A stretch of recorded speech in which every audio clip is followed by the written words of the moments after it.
Warm greetings from the High 10. It is Everyday Shenanigans on this Friday, October 9th, 2020. I have said information out of Minneapolis, Minnesota. NBC News is the source. Derek Chauvin can leave Minnesota due to safety concerns, judge says. The former Minneapolis officer charged in the killing of George Floyd will be allowed to live in a neighboring state while he awaits trial due to safety concerns. Derek Chauvin, the former Minneapolis police officer charged in the killing of George Floyd, can leave Minnesota due to safety concerns, the judge said Friday. Chauvin, 44, is facing murder and manslaughter charges after video showed him kneeling on Floyd's neck for about 8 minutes during an arrest on May 25th. He was charged in late May and was in custody for months prior to his release from jail Wednesday on a bond of $1 million. A Hennepin County judge said in a ruling Friday that the Department of Corrections provided evidence that unidentified safety concerns have arisen in Chauvin's pretrial conditional release. As a result, the judge ruled that he was modifying the conditions of release to allow the former officer to live either in Minnesota or a neighboring state. Under the previous bond conditions, Chauvin could not leave Minnesota. The judge's order also said that Chauvin will have no permanent address in the public court information system, but must report his new address to his conditional release officer, who can share it with the Hennepin County Sheriff's Office Court Security Division, the prosecution, and the defense. Chauvin will also be required to keep a cell phone on his person at all times and answer all calls from the Department of Corrections.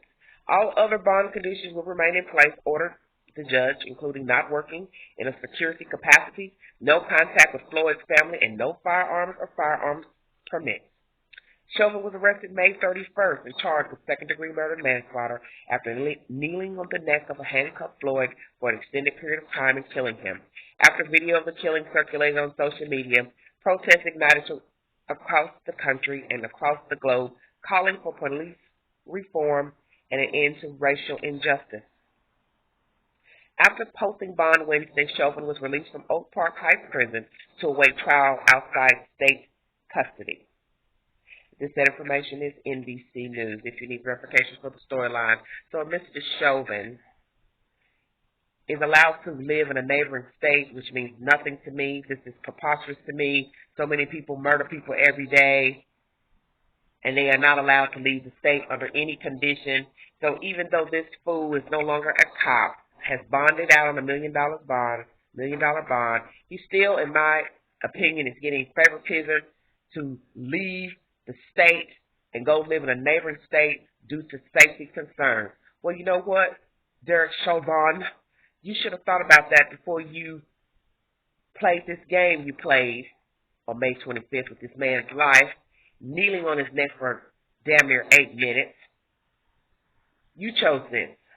Because you see, if you had any sense about yourself, you cared about your livelihood, the life of your job, your wife, your comrades, the community, which we already know you don't, you would have easily put Mr. Floyd into the car, whether he resisted, whether he cried and moaned about not being able to fit comfortably in the back of the car. We already know that a suspect, whomever, doesn't have any say-so of how they ride in the police car or paddy wagon.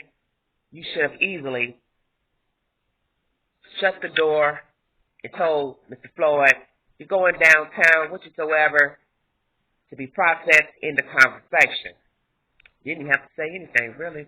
You should have just said, sir, I'm sorry, but this is how you're going to be transported to jail. And then a judge would have decided on the fate of Mr. Floyd pertaining to the alleged fake $20 bill that he allegedly passed. And if so, he passed it once again, it would be up to the judge to render his fate in a said courtroom, not Derek Chauvin and his comrades. Well, I hope you think long and hard about the decision you made on May 25th. I hope you see the disruption that you have caused in our country. You have also added on to what is already a serious situation of black people being hated in this country and treated as the underdog and not having any value on our lives as black citizens in this place called the United States of America. And as I once was told and have been heard heard this saying so many times, free ain't really free. And that goes for the thousands of slaves who were freed, those of us who are still walking around thinking that we're free, and now your tail gets to walk around free. But what will be the repercussions of your freedom? Yeah. How about that? So sometimes free ain't really free when you can't live freely. And you'll now get to see what that is like, Mr. Chauvin. Like, share, subscribe. Drop your comments below. This is Everyday Shenanigans. Thanks for joining me. You all stay safe out there. Have a safe, blessed weekend. It's a little gloomy here in the high 10. The queen is up. God willing, I'm up. I'm all the way up. I'm blessed. I'm thankful. And I'm glad to be here. Despite the odds, despite the shenanigans, a queen is alive. Amen. Amen. Thank you for all your kind words. You all stay safe out there. Mask up. This is Everyday Shenanigans. I'm out of here. Bye-bye.